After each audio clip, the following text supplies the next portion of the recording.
Hi army's ಅನ್ಯೋಂಗ್, ಎಲ್ಲರೂ ಹೇಗಿದ್ದೀರಾ? ಎಲ್ಲ ಚೆನ್ನಾಗಿದ್ದೀರಾ ಅನ್ಕೊತೀನಿ. ಯಾರಾದರೂ ನನ್ನ ಚಾನಲ್ಗೆ ಹೊಸ್ದಾಗಿ ಬಂದಿದ್ದರೆ ಲೈಕ್ ಮಾಡಿ, ಕಮೆಂಟ್ ಮಾಡಿ, ಹಾಗೆ ಮರಿದೆ ಸಬ್ಸ್ಕ್ರೈಬ್ ಮಾಡಿ ಫ್ರೆಂಡ್ಸ್. ಈ ಒನ್ ಶರ್ಟ್ ಬಂದು ಒನ್ ಸೈಡ್ ಲವ್. ನಾನು ಯಾವುದೇ ಇಂಟ್ರೊಡಕ್ಷನ್ ಕೊಡೋದಿಲ್ಲ, ಸ್ಟೋರಿ ಒಳಗಡೆ ನೋಡೋಣ. ನೀವಿವಾಗ ಕಾಲೇಜ್ ಓದ್ತಾ ಇದ್ದೀರಾ, ಅದು ಸೆಕೆಂಡ್ ಇಯರ್. ನೀವಿವಾಗ ನಿಮಗೆ ಬೆಸ್ಟ್ ಫ್ರೆಂಡ್ ಅಂದರೆ ಜಾಕ್ಸನ್. ನೀವು ಮತ್ತು ಅವನು ಸ್ಕೂಲ್ ಓದೋದ್ರಿಂದನೂ ಥಿಕ್ ಫ್ರೆಂಡ್ಸ್. ನೀವಿವಾಗ ಕಾಲೇಜಿಗೆ ಬಂದಿದ್ದು ಸ್ಟ್ರೈಟಾಗಿ ಸೀನಿಯರ್ ಕ್ಲಾಸ್ ರೂಮ್ ಹತ್ರ ಹೋಗ್ತಾ ಇದ್ದೀರಾ. ಹೌದು ಕೊಂಡ್ರು, RM ಇವಾಗ ಫೈನಲ್ ಇಯರ್ ಓದ್ತಾ ಇದ್ದಾನೆ. ನೀವು ಹಾಗೆ RM ಸೀನಿಯರ್ ಬಂದಿದ್ದಾರೋ ಇಲ್ವೋ ಅಂತ ಹಾಗೆ ಇವಾಗ ನಾವೊಂದು ಕ್ಲಾಸ್ ರೂಮ್ನ ಪಾಸ್ ಆಗುವಾಗ ನೋಡ್ತೀವಲ್ಲ, ಹಾಗೆ ನೀವು ಹೋಗ್ತಾನೆ ಕ್ಲಾಸ್ ರೂಮ್ನ ನೋಡ್ತೀರಾ. RM ಅವ್ರ ಫ್ರೆಂಡ್ ಜೊತೆ ಜಾಲಿಯಾಗಿ ನಗ್ನಗ್ತಾ ಮಾತಾಡ್ತಾ ಇದ್ದಾರೆ. ನೀವು ಅವ್ರ ಸ್ಮೈಲ್ ನೋಡಿ, ನಿಮ್ಮ ಫೇಸಲ್ಲಿ ಆಟೋಮೆಟಿಕ್ಕಾಗಿ ಆ ಸ್ಮೈಲ್ ನಿಮ್ಮ ಫೇಸಲ್ಲೂ ಬರುತ್ತೆ. ನೀವು ಹಾಗೆ RMನ ನೋಡಿಕೊಂಡು ನಿಮ್ಮ ಕ್ಲಾಸ್ ರೂಮ್ಗೆ ಹೋಗಿ ನಿಮ್ಮ ಡೆಸ್ಕ್ ಮೇಲೆ ಕೂರ್ತೀರಾ. ಆವಾಗ ಜಾಕ್ಸನ್, ಸ್ವಲ್ಪನೂ ಮಾನ ಮರ್ಯಾದೆ ಇಲ್ವೇನೆ? ಯಾಕೋ ನಾವು ಫಸ್ಟ್ ಇಯರ್ಗೆ ಬಂದು 1 ಮಂತಲ್ಲೇ ನೀನು RMನ ಲವ್ ಮಾಡೋಕ್ಕೆ ಸ್ಟಾರ್ಟ್ ಮಾಡಿದೆ. ಅದನ್ನ ಹೇಳೋಕೆ ಇಷ್ಟು ದಿನ ಬೇಕೇನೆ? ಇನ್ನು ಸ್ವಲ್ಪ ದಿನದಲ್ಲೇ RM ಫೈನಲ್ ಇಯರ್ ಮುಗಿಸ್ತಾನೆ. ನೀನು ಹೀಗೆ ಸುಮ್ಮನೆ ಇದ್ದರೆ ಹೇಗೆ ಭಯ? ನೀನು ಹೋಗಿ ಪ್ರಪೋಸ್ ಮಾಡಿದ್ರೆ ತಾನೇ ಅವ್ನು ಏನು ಹೇಳ್ತಾನೆ ಅನ್ನೋದು ನಿನಗೆ ಗೊತ್ತಾಗುತ್ತೆ ಅಂತ ಜಾಕ್ಸನ್ ಹೇಳುವಾಗ ನೀವು ಹೌದು, ಬಟ್ ನನಗೆ ಅವನ ಹತ್ರ ಹೋಗಿ ಮಾತಾಡೋಕೆ ಒಂಥರ ಭಯ ಆಗುತ್ತೆ ಅಂತ ಹೇಳ್ತೀರಾ. ಹೀಗೆ ಸ್ವಲ್ಪ ದಿನವೂ ಕಳೆಯುತ್ತೆ. ನಿಮಗೆ ಹೇಗೋ RMದು WeChat ನಂಬರ್ ಸಿಗುತ್ತೆ. ನೀವು RMಗೆ ಮೆಸೇಜ್ ಮಾಡ್ತೀರಾ, ಬಟ್ RM ರಿಪ್ಲೈ ಮಾಡೋದೇ ಇಲ್ಲ. ನೀವು ಅವ್ನು ರಿಪ್ಲೈ ಮಾಡದೇ ಇದ್ದರೂ ಪರವಾಗಿಲ್ಲ ಅಂತೇಳಿ ಡೈಲಿ ಗುಡ್ ಮಾರ್ನಿಂಗ್ ಸೀನಿಯರ್ ದಿನಕ್ಕೊಂದು ಮೆಸೇಜ್ ಮಾಡ್ತಾನೇ ಇರ್ತೀರಾ. RMಗೆ ಈ ಹುಡುಗಿ ಯಾರು, ನಾನು ಮೆಸೇಜ್ ಮಾಡದೇ ಇದ್ದರೂ ಡೈಲಿ ಮೆಸೇಜ್ ಮಾಡ್ತಾಳೆ ಅಂದು ಅವನು ಹಾಗೆ ನಿಮ್ಮ ಮೆಸೇಜ್ಗೆ ರಿಪ್ಲೈ ಕೊಡೋಕ್ಕೆ ಸ್ಟಾರ್ಟ್ ಮಾಡ್ತಾನೆ. ನೀವು RM ತುಂಬ ಚೆನ್ನಾಗಿ ಮಾತಾಡೋಕ್ಕೆ ಸ್ಟಾರ್ಟ್ ಮಾಡ್ತೀರಾ. RMಗೆ ಫೈನಲ್ ಇಯರ್ ಎಕ್ಸಾಮ್ ಕೂಡ ಬರುತ್ತೆ, ನಿಮಗೂ ಹಾಗೆ ಸೆಕೆಂಡ್ ಇಯರ್ ಎಕ್ಸಾಮು ಬರುತ್ತೆ. ಅದರಿಂದ ನೀವು ಮತ್ತು RM ಮೆಸೇಜ್ನ ಕಡಿಮೆ ಮಾಡಿರ್ತೀರ. ನೀವು ಇಷ್ಟು ಮೆಸೇಜ್ ಮಾಡಿದ್ರು ನಿಮ್ಮ ನೇಮ್ ಆಗಲಿ, ನೀವು ಯಾರು ಅಂತ RM ಹತ್ರ ಹೇಳೇ ಇರೋದಿಲ್ಲ. RM ನಿಮ್ಮ ಹತ್ರ ನಿನ್ನ ನೋಡಬೇಕು, ನಿನ್ನ ಬಗ್ಗೆ ಹೇಳು ಅಂದರೆ ನೀವು ಆ ಟಾಪಿಕ್ನ ಇಗ್ನೋರ್ ಮಾಡಿ, ನೀನು ನೋಡೋ ಟೈಮ್ ಬಂದಾಗ ನಾನೇ ಬಂದು ನಿನ್ನ ಮೀಟ್ ಮಾಡ್ತೀನಿ ಅಂದಿರ್ತೀರ. ಅದರಿಂದ RM ನಿಮ್ಮ ಹತ್ರ ನೀನು ಯಾರು ಏನು ಅಂತೆಲ್ಲ ಕೇಳೋದಿಲ್ಲ. ನಿಮಗೆ ಯಾವಾಗ ಕಂಫರ್ಟಬಲ್ ಅನಿಸುತ್ತೋ ಆವಾಗ ಹೇಳ್ತೀರಾ ಅಂತ RM ಸುಮ್ಮನಾಗಿರ್ತಾನೆ. ಇವಾಗ RMಗೆ ಎಕ್ಸಾಮ್ಸ್ ಎಲ್ಲ ಫಿನಿಷ್ ಆಗಿ RM ವರ್ಕು ಹೋಗೋಕ್ಕೆ ಸ್ಟಾರ್ಟ್ ಮಾಡಿರ್ತಾನೆ. ನೀವು ಮತ್ತು RM ಇನ್ನೂ ಚಾಟ್ ಮಾಡ್ತಾನೆ ಇರ್ತೀರ, ಆದರೆ ಇನ್ನೂ ನೀವು ನಿಮ್ಮ ಬಗ್ಗೆ ಹೇಳಿರೋದೇ ಇಲ್ಲ. RM ಎಷ್ಟೇ ವರ್ಕ್ ಇದ್ದರೂ ನಿಮಗೆ ಮೆಸೇಜ್ ಮಾಡೋದು ಮಾತ್ರ ಮಿಸ್ ಮಾಡೋದೇ ಇಲ್ಲ. ನೀವು ಹಾಗೆ RMಗೆ ಮೆಸೇಜ್ ಮಾಡೋದು ಮಾತ್ರ ಮರೆಯೋದೇ ಇಲ್ಲ.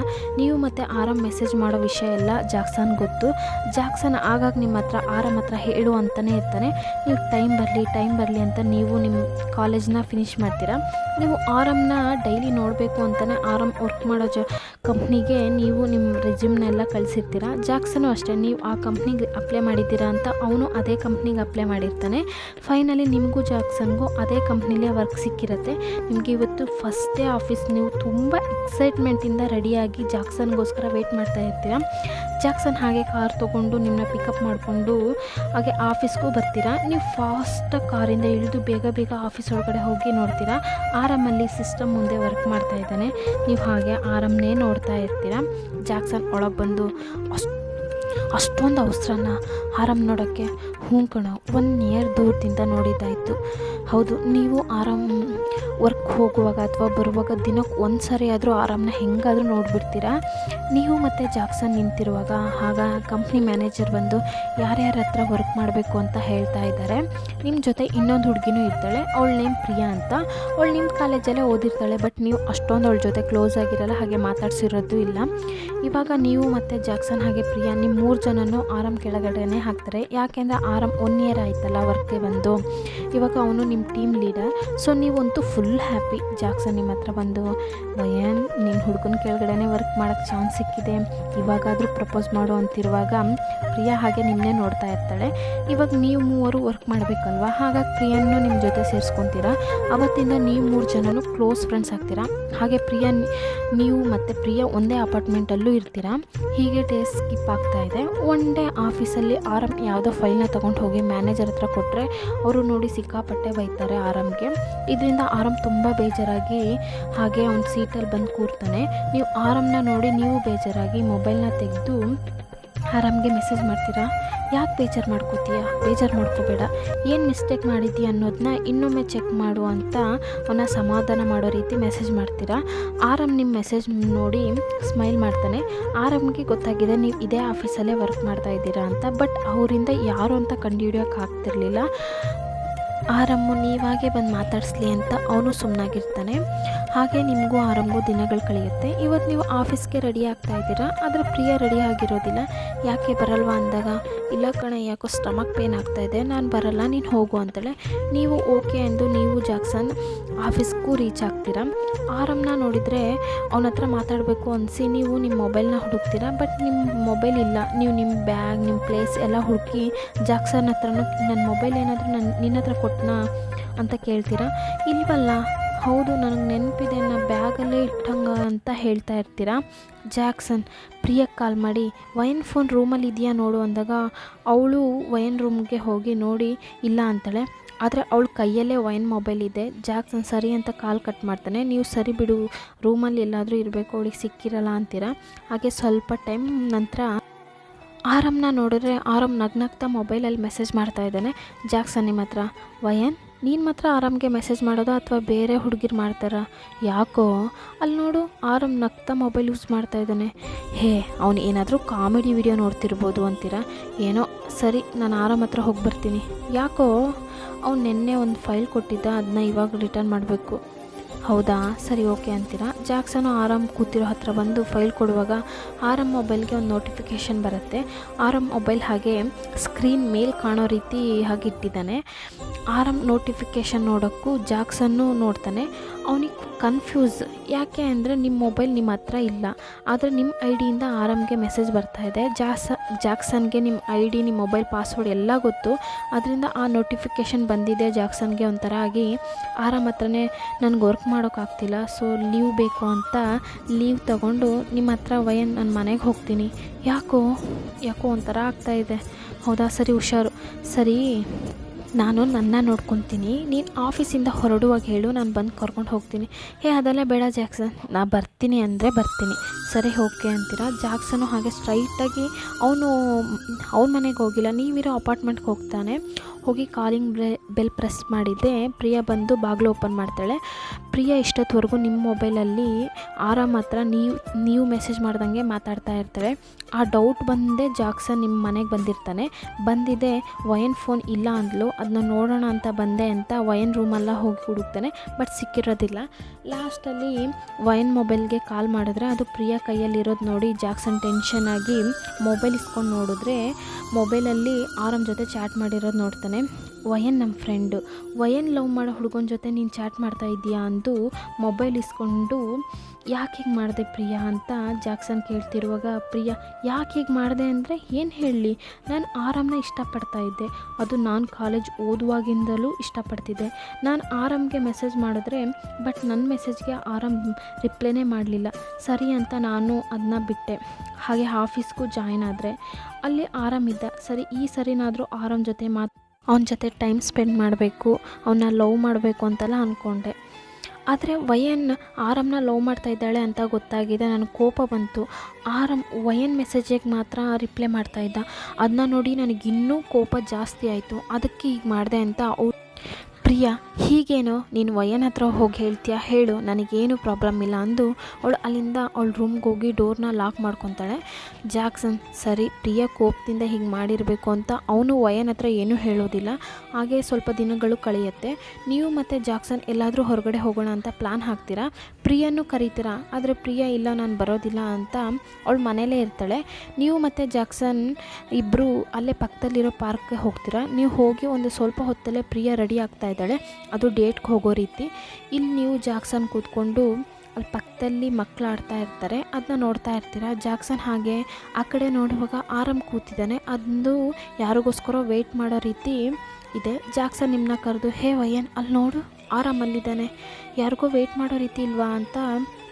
ಅದು ಅವ್ನ ಮುಖದ ತುಂಬ ಅಷ್ಟು ನಗು ಇದೆ ನೋಡು ಅಂದಾಗ ನೀವು ಹೌದಲ್ವಾ ಇರು ನೋಡೋಣ ಅಂತ ಆರಾಮ್ನೇ ನೋಡ್ತಾ ಇರ್ತೀರ. ನಿಮಗೂ ಆರಾಮ್ಗೂ ಸ್ವಲ್ಪ ಡಿಸ್ಟೆನ್ಸೇ.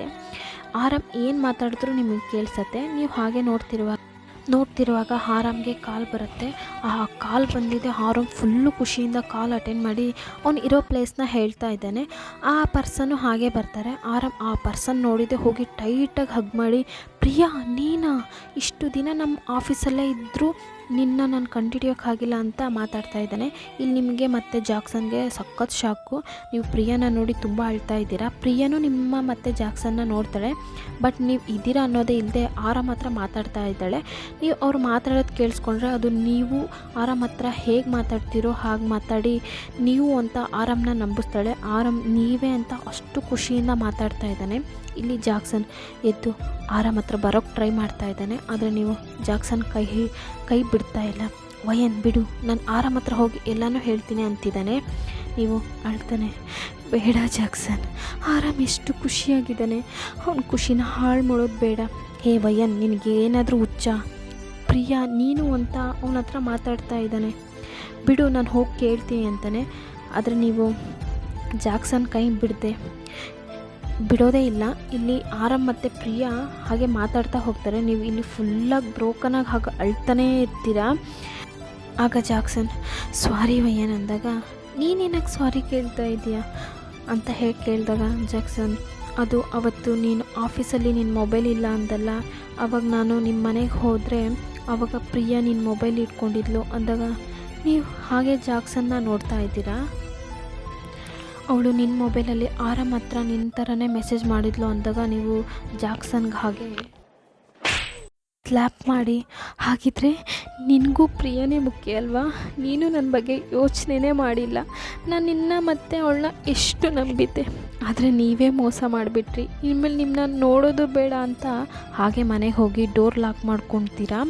ಜಾಕ್ಸನ್ ನಿಮ್ಮ ಮನೆಯವರೆಗೂ ಬಂದು ನಿಮ್ಮನ್ನ ಸಮಾಧಾನ ಮಾಡೋಕ್ಕೆ ಟ್ರೈ ಮಾಡ್ತಾ ಇದ್ದಾನೆ, ಬಟ್ ನೀವು ಡೋರ್ ಓಪನ್ ಮಾಡೋದೇ ಇಲ್ಲ. ಇಲ್ಲಿ ಜಾಕ್ಸನ್ ಸರಿ ನೀವು ಇವಾಗ ಫೀಲ್ ಮಾಡ್ತಾ ಇರ್ತೀರಾ ಅಂದು ಅವನು ಹಾಗೆ ಮನೆಗೆ ಹೋಗ್ತಾನೆ. ನೀವು ಹಾಗೆ ಪ್ರಿಯಾ ರೂಮ್ಗೆ ಹೋಗಿ ನೋಡಿದ್ರೆ ಪ್ರಿಯಾ ರೂಮ್ ಎಂಟಿ ಆಗಿದೆ. ಆಲ್ರೆಡಿ ಪ್ರಿಯಾ ಎಲ್ಲ ಪ್ಲಾನ್ ಮಾಡಿದ್ದಾಳೆ ಅಂತ ಗೊತ್ತಾಗಿದೆ. ನೀವು ಹಾಗೆ ಹೇಳ್ತಾನೆ ಫ್ಲೋರ್ ಮೇಲೆ ಮಲ್ಕೋತೀರಾ. ನೆಕ್ಸ್ಟ್ ಡೇ ಮಾರ್ನಿಂಗ್ ಜಾಕ್ಸನ್ ನಿಮ್ಮ ಮನೆಗೆ ಬಂದು ಡೋರ್ ನಾಕ್ ಮಾಡ್ತಾನೆ ಇದ್ದಾನೆ. ನೀವು ಸ್ವಲ್ಪ ಹೊತ್ತಾದಮೇಲೆ ಓಪನ್ ಮಾಡ್ತೀರಾ. ಅವನ ಕಡೆ ಇರೋ ಸಿಚುವೇಶನ್ನ ಎಕ್ಸ್ಪ್ಲೈನ್ ಮಾಡ್ತಾ ಇದ್ದಾನೆ. ನಿಮಗೂ ಪ್ರಿಯಾಗೂ ಜಗಳ ತರೋದು ಬೇಡ, ಅವಳು ಸುಮ್ಮನೆ ನಿಮ್ಮ ಹೆಸರಲ್ಲಿ ಆರಾಮ್ ಜೊತೆ ಮೆಸೇಜ್ ಮಾಡ್ತಾ ಇರ್ಬೋದು ಅಂತ ಅಂದ್ಕೊಂಡೆ ಅಂತ ಹೇಳ್ತಾನೆ. ಸರಿ, ನೀನು ಅವತ್ತೇ ಹೇಳಿದರೆ ನಾನು ಆರಾಮ್ ಹತ್ರ ಮಾತಾಡಿ ಏನಾದರೂ ಮಾಡ್ತಿದ್ದೆ, ಆದರೆ ಈಗ ಕಾಲ ಏನು ಮಿಚ್ಚಿಲ್ಲ ವಯನ್, ಬಾ ಆರಾಮ್ ಹತ್ರ ಹೋಗಿ ನಿನ್ನ ಮೊಬೈಲಲ್ಲಿರೋ ಮೆಸೇಜೆಲ್ಲ ತೋರಿಸೋಣ ಅಂದಾಗ, ಯಾವ ಮೆಸೇಜು ಪ್ರಿಯಾ ಅಷ್ಟು ಮಾಡಿದವಳು ಇದನ್ನ ಬಿಡ್ತಾಳ ಒಂದು ಮೊಬೈಲ್ ತೋರಿಸ್ತೀರಾ, ಅದರಲ್ಲಿ ಒಂದು ಮೆಸೇಜು ಇಲ್ಲ. ಜಾಕ್ಸನ್ಗೂ ಏನು ಮಾಡೋದು ಅಂತ ಗೊತ್ತಾಗದೆ ಅವನು ಸುಮ್ಮನಾಗ್ತಾನೆ. ನೀವು ಒಂದು ವೀಕ್ ಫುಲ್ಲು ಆಫೀಸ್ಗೆ ಹೋಗೇ ಇರೋದಿಲ್ಲ. 1 ವೀಕ್ ಆದಮೇಲೆ ಆಫೀಸ್ಗೆ ಹೋಗ್ತೀರಾ. ಅಲ್ಲಿ ಆರಾಮ್ ಮತ್ತು ಪ್ರಿಯಾ ಅಷ್ಟು ಕ್ಲೋಸಾಗಿ ಮಾತಾಡ್ತಾ ಇರೋದು ನೋಡಿ ನೀವು ತುಂಬ ಫೀಲ್ ಮಾಡ್ತೀರಾ. ನೀವು ಹಾಗೆ ಫೀಲ್ ಮಾಡ್ತಾನೆ ನಿಮ್ಮ ಮ್ಯಾನೇಜರ್ ರೂಮ್ಗೆ ಹೋಗಿ ನಿಮ್ಮ ರೆಸಿಗ್ನೇಷನ್ ಲೆಟರ್ ಕೊಟ್ಟು ಹಾಗೆ ಬಂದು, ಪ್ರಿಯಾ ನಿನ್ನ ಹತ್ರ ಸ್ವಲ್ಪ ಮಾತಾಡಬೇಕು ಅಂದಾಗ ಅವಳು ಗಿಲ್ಟಿಯಿಂದನೇ ಬರ್ತಾಳೆ. ನೀವು ಅವಳ ಹತ್ರ ಫೇಕ್ ಸ್ಮೈಲ್ ಮಾಡಿ ಯಾಕೆ ಹೀಗೆ ಮಾಡಿದೆ ಅಂತ ಕೇಳೋದಿಲ್ಲ. ಒಂದು ಮಾತು, ನಾನು ಆರಾಮ್ನ ಇಷ್ಟಪಡ್ತಿದ್ದೀನಿ ಅಂದಿದ್ರೆ ನಾನೇ ಬಿಟ್ಕೊಡ್ತಿದ್ದೆ, ಸಾರಿ ಬಿಟ್ಕೊಡೋಕೆ ನನ್ನೋನು ಆಗಿದ್ರೆ ತಾನೇ, ನೀನು ಹೇಳಿದರೆ ನಾನೇ ಸರ್ಕೊತಾ ಇದ್ದೆ, ನೀನು ಮತ್ತು ಆರಾಮ್ ಚೆನ್ನಾಗಿರಿ ಅಂತ ಹೇಳ್ತಾನೆ. ಪ್ರಿಯಾಗಿ ಈ ಮಾತು ಕೇಳಿದ್ದೆ ನಿಮ್ಮನ್ನ ಟೈಟಾಗಿ ಹಗ್ ಮಾಡ್ತಾಳೆ. ನೀವು ಏನು ಹೇಳಿದೆ ಹಗ್ನ ಬ್ರೇಕ್ ಮಾಡಿ ನಿಮ್ಮ ಟೇಬಲ್ ಹತ್ರ ಬಂದು ಥಿಂಗ್ಸ್ ಎಲ್ಲ ತೆಗಿತಾ ಇದ್ದೀರಾ.